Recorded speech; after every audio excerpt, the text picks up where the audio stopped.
Kris Aquino hirap maging strong, humingi ng lakas sa kanyang ina.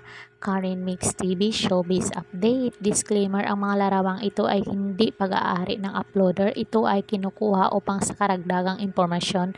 Credit to the rightful owner.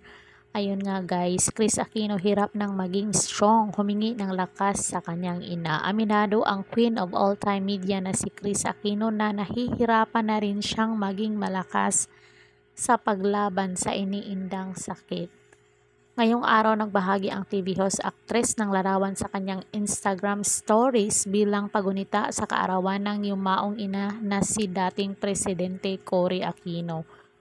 Unang ibinandera ni Kris ang larawan ng kanyang mga anak na sina Kuya Josh at Bimbi kasama ang kanyang kaibigan. Thank you Mercy Kanya Gonzalez for being with Kuya and Bim. It's a new tradition that we celebrate their Lola Cory's birthday in Disneyland. I was still strong enough to join them last year, saad ng Queen of All-Time Media. Kasunod nito ay ang pagbibigay update ni Kris sa kanyang nararamdaman. Aniya, kasalukuyan niyang iniinda ang kanyang bad flare at clogged sinus passage. Unfortunately, I'm suffering from bad flare and very clogged sinus passage. Even after nearly 15 years, any child who has lost their mom will agree. We still miss them so much. Pagbahagi ni Kris. Kwento niya ang dahilan kung bakit nagpatuloy siya sa paglaban sa sakit ay dahil nakita niya kung paano lumaban ang ina.